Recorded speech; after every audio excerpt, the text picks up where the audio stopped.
नमस्कार, मैं हूं आशीष चित्रांशी। तोसाम हॉट सीट हरियाणा की भाई बहन की लड़ाई और विरासत किसके हाथ में आएगी?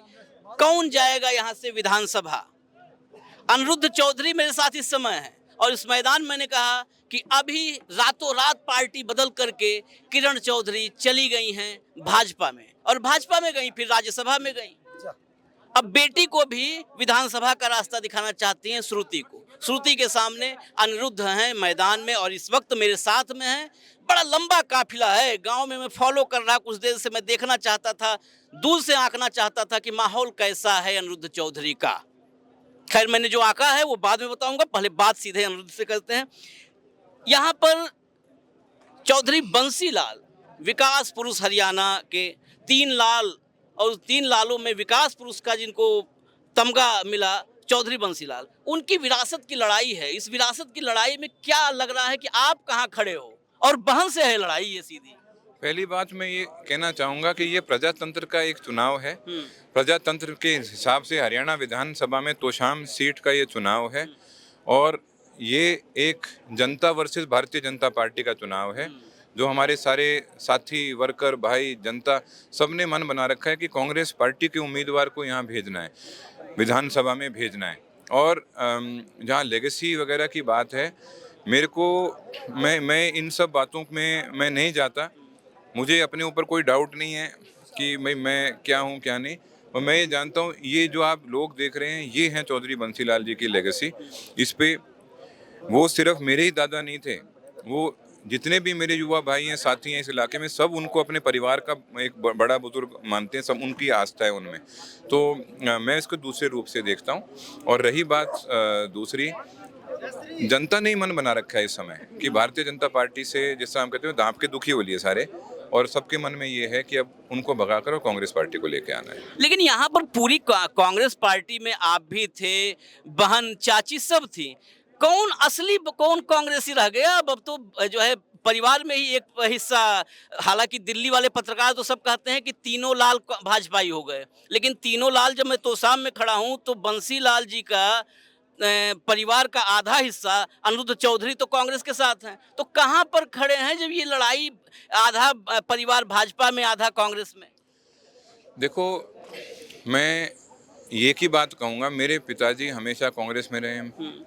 मेरे दादाजी ने अपने राजनीतिक सफ़र की शुरुआत विधानसभा के लिए तोशाम हल्के से करी थी और कांग्रेस पार्टी की टिकट पे करी थी। मैं अपने आप को खुशनसीब मानता हूँ कि मेरा भी पहला चुनाव विधानसभा का तोशाम हल्के से और कांग्रेस पार्टी से है। मेरे दादाजी ने अपनी पार्टी का विलय कांग्रेस पार्टी में किया था। उनके पास विकल्प था उस समय, भारतीय जनता पार्टी या कांग्रेस, पर उन्होंने कांग्रेस पार्टी को चुना। और इसलिए जो उनके समर्थक हैं, साथी हैं, वो कांग्रेस में बने हुए हैं और सब एक ही बात कह रहे हैं, भाई वो हमें छोड़कर भारतीय जनता पार्टी में बेशक चले गए हों, हम अभी भी हम कांग्रेस में, क्योंकि बाबूजी हमारे को कांग्रेस में ज्वाइन करा के गए थे। और दूसरी बात यह है कि भारतीय जनता पार्टी के प्रति यहाँ पे रोष सबसे ज़्यादा जो है बेरोजगारी को लेकर है, किसान आंदोलन में शहीद हुए 750 किसानों को लेकर है, जवानों को लेकर है, पहलवानों को लेकर है, बेटियों को लेकर है।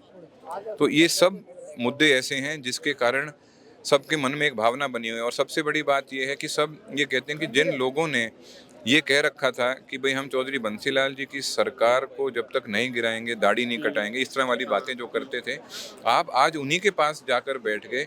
जो मेरे दादाजी के विरोधी रहे हैं, आप उन्हीं के पास जाके उनसे समर्थन ले रहे हैं इस चुनाव के लिए भी।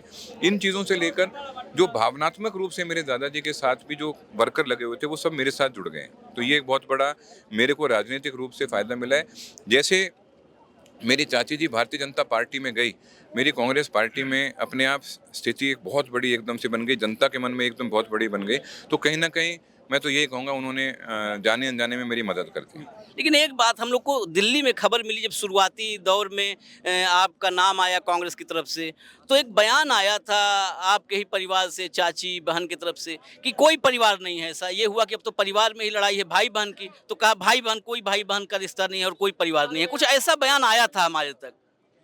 मैं तो यही कहता हूँ, वो मेरी बहन है और वो मेरी आदरणीय चाची हैं। मैं तो यही कहता हूँ और मैं इसी बात को मानता हूँ। मैं बड़ा मर्यादा में रह के चुनाव लड़ रहा हूँ, क्योंकि मैं जिस परिवार से आता हूँ चौधरी बंसीलाल जी का पोता हूँ। मेरे लिए ये ज़रूरी है कि मैं उसी शालीनता से अपने जीवन में जीऊँ और शब्द निकालूँ जैसे मेरे दादाजी निकालते थे। अब एक एक दूसरे हाँ, उम्मीदवार आ रहे हैं यहाँ पर, तो हमें मर्यादा में ही रहते हुए हमें यहाँ से आगे जाना नहीं, लेकिन चाहिए। एक एक एक बहुत महत्वपूर्ण बात है आपके नेता को लेकर के है और मुझे लगता है इस चुनाव में बड़ा मुद्दा बनता जा रहा है। आपके नेता को लगातार भाजपा के कुछ बड़े नेता और एक मंत्री भी मोदी के हैं, उन्होंने कहा देश का नंबर 1 आतंकी है राहुल गांधी। अब शिवसेना जो शिंदे एकनाथ शिंदे जो पार्टनर हैं मोदी के, बीजेपी के पार्टनर हैं, उनका एक विधायक है, वो कह रहा है कि जुबान काट के जो लाएगा 11 लाख रुपए देंगे और कांग्रेस के कुत्तों को दफना देंगे। शब्द ये हालांकि कैमरे पे लेना भी नहीं चाहिए, जो अभद्र भाषा है, लेकिन ऐसी जो लगातार राहुल गांधी पर हमले इस तरह हो रहे हैं कि आतंकी नंबर 1, जुबान काट लो, ये कहाँ पर जा रही है राजनीति? मैं तो यही जानता हूँ, जैसे अब मुझे इतनी मजबूती मिल रही है, तभी जाके मेरे बारे में भी झूठे बात और प्रचार करने की कोशिश करी जाती है। जब आदमी मजबूत होता जाता है, तो जो विपक्ष है, उनका जो विपक्ष है, वो फिर कुछ ना कुछ बौखलाहट में आकर कुछ ना कुछ ऐसी बातें कहता है। मैं तो यही कहूँगा। चलिए, आपका काफिला बड़ा है और आगे बढ़ना है। बंसीलाल जी की मर्यादाओं को, शालीनता को ध्यान रख रहे हैं अनिरुद्ध चौधरी। आगे फिर मिलेंगे आपसे, इजाजत दीजिए, धन्यवाद।